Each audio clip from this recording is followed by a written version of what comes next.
They say every family's got secrets. Tony Soprano's just happened to come with a body count. It starts with panic attacks, the kind that drop a man who looks untouchable, the kind that make you wonder what's heavier, the crown or the guilt that keeps it in place. He walks into therapy, a mob boss talking to a shrink, trying to understand why the ducks leaving his pool broke him harder than any bullet ever could. Dr. Melfi listens, calm, measured, fearless in her chair. She sees the cracks beneath the swagger, the little boy who lost his mother long before she died. Because Livia Soprano was the storm behind the storm, sharp tongue, cold eyes, a matriarch who turns love into a weapon. And while Tony's dealing with family in one house, he's dealing with family in another. Junior, the old guard, Sal and Paulie cracking jokes over corpses, and Christopher hungry for power but blind to consequence. Everyone wants a piece of the throne, everyone's watching Tony climb it. And when Junior decides to take a shot, blood spills, trust breaks, and Tony stands taller than ever. A king made by chaos, not choice. But for all his muscle and money, the truth's in that therapist room. He's a man searching for peace in a world that only rewards pain. Season 1 wasn't just about power, it was about fear. Fear of losing control, fear of becoming his mother. Fear that no matter how high he climbs, there's always another fall waiting. In the end, the ducks fly away. And so does the illusion of safety. Because The Sopranos wasn't about the mob. It was about the mind behind it. Tony Soprano learned that in therapy, the rest of us, we learned it watching him fall apart, one panic attack at a time.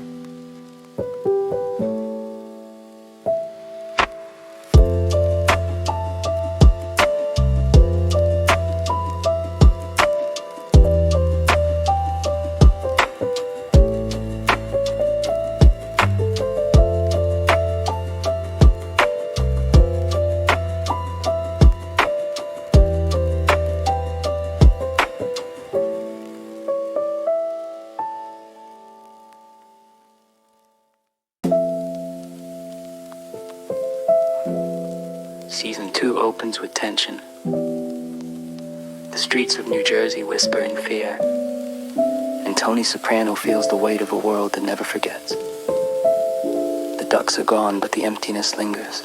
Livia's influence still claws at him.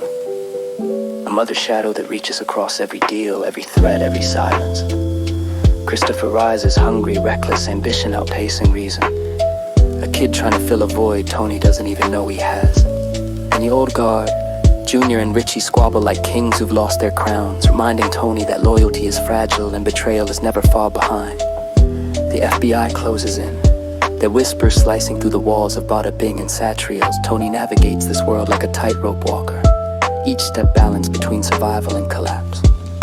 Dr. Melfi watches, always steady, prodding, questioning, drawing out the man who can orchestrate death but trembles at his own reflection. Season 2 isn't just a story of mob wars, it's a story of conscience, of guilt, of power and empowerment intertwined, like smoke rising from a cigarette in the dark. And in the quiet moments, Tony sees it all. The people he's hurt, the choices he can't undo, the family that binds him tighter than chains, and the life he cannot escape. By the finale, we see it clearly. Survival comes at a cost. And in Tony Soprano's world, the shadows are always rising.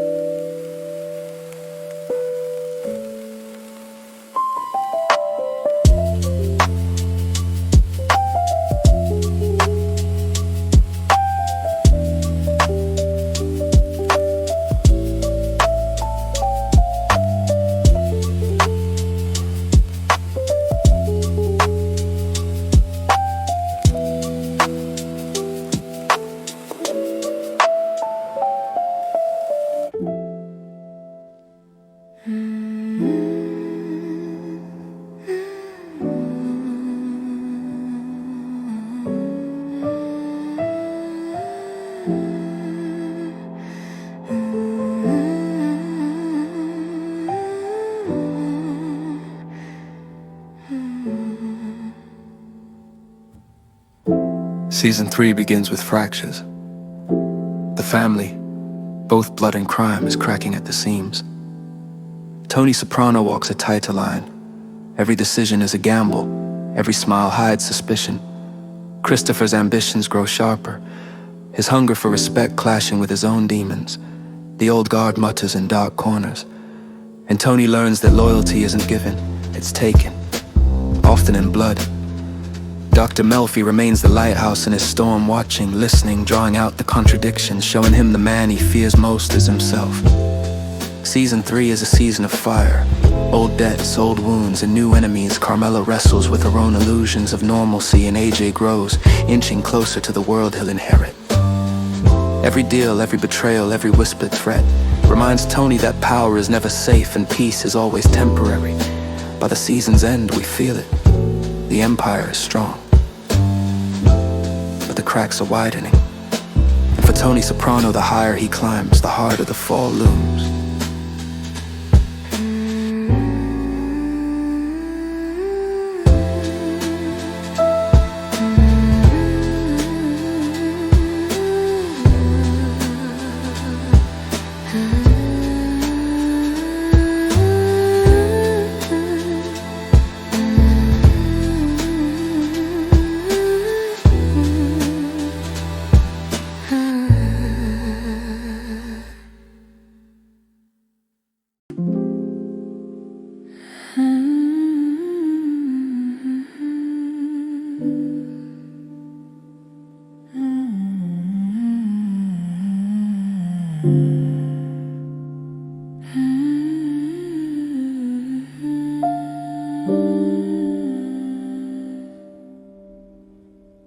Season 4.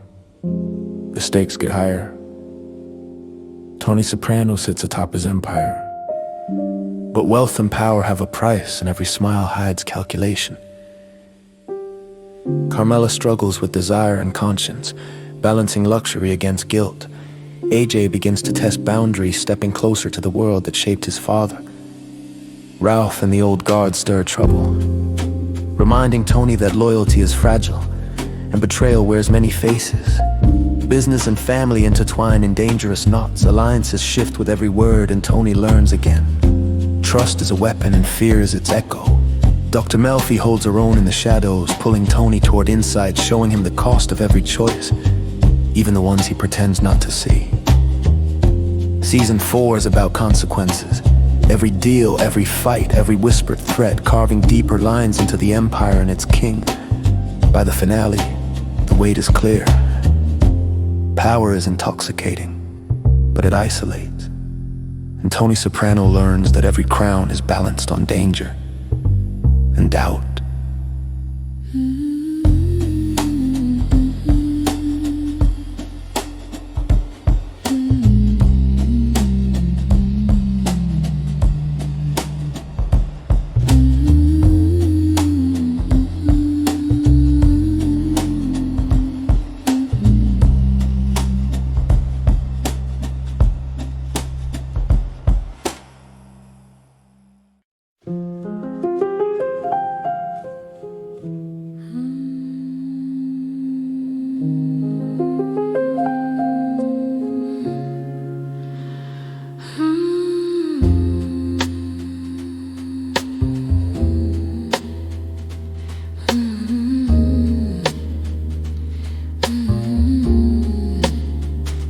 Season 5. The ghosts return.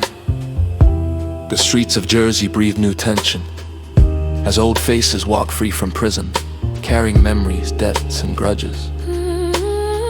Tony Blundetto, Tony's cousin, steps back into a world that moved on without him. But time doesn't forgive, and neither do men like Tony Soprano. The family is restless, the FBI closes in again, and every conversation feels like it's happening under the shadow of something waiting to break. Christopher struggles between loyalty and freedom, torn between who he wants to be and the life he can't escape. Carmela finds her voice, her independence growing as Tony's grip tightens. Their marriage trembles, love and resentment forever intertwined. By mid-season, blood is everywhere, on hands, in memory, in silence. Tony's choices grow heavier, the violence more personal, the air more suffocating.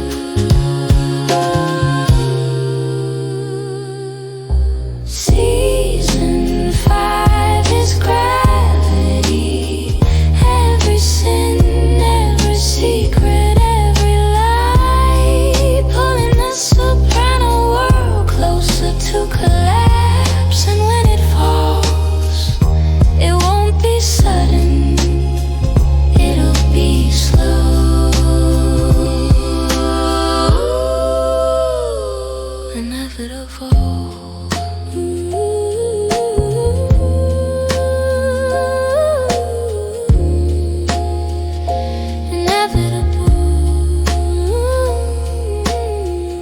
sound of a man trying to outswim his own fate.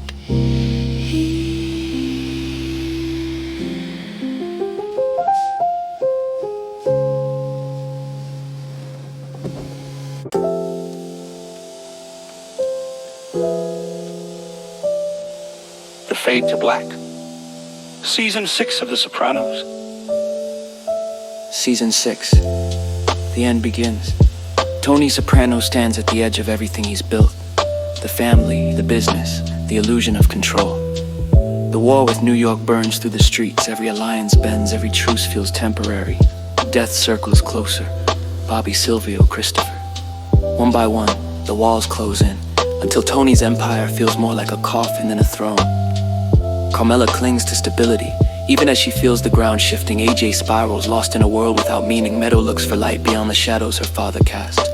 Tony goes back to therapy, searching again for something that isn't there. Peace, forgiveness, an answer that never comes. By the time the music stops, we've seen the truth. Power fades, legacy blurs, every king eventually kneels before the silence. And then a diner, a family dinner, a song, the bell rings. Tony looks up. Cut to black.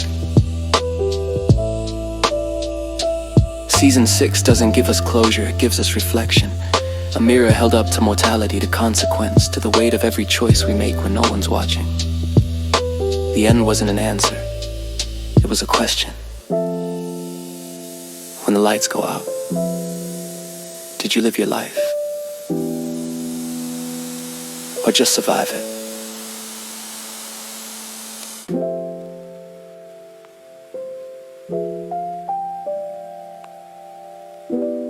They say every story has an ending.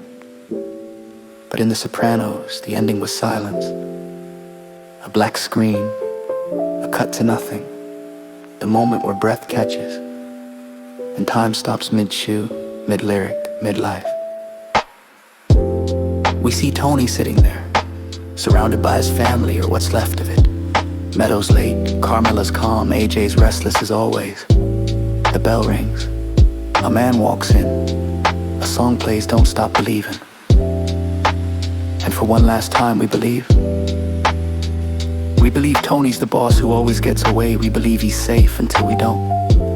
Because David Chase, the show's creator, doesn't show us Tony dying. He doesn't show us Tony living. He shows us something harder, the truth that we never really know when the end will come. The blackout. It wasn't a trick. It was a mirror. A reflection of how Tony lived every day. Paranoia, violence, family dinners under the shadow of death. He told Dr. Melfi once, you probably don't even hear it when it happens, right? And in that moment, we didn't. Some say he was shot. Some say he lived to eat onion rings again. But what Chase told us without words was that it doesn't matter. The story ends because that's what life does. The music cuts off, the lights go out, and everything you were stops mid-beat. But maybe that's the genius of it. The fade to black wasn't just Tony's ending. It was ours. Because for 7 years we watched this man, this modern king, build an empire of fear and love and bad decisions. And when the screen went dark, we weren't just wondering if Tony died. We were wondering if we ever really knew him at all. In the end, The Sopranos wasn't about death. It was about awareness, about living under the quiet threat that one day it all just stops. So whether you're a mob boss, a mother, or just someone finishing their fries, the lesson's the same. Keep your eyes open. Keep your ears tuned to the bell.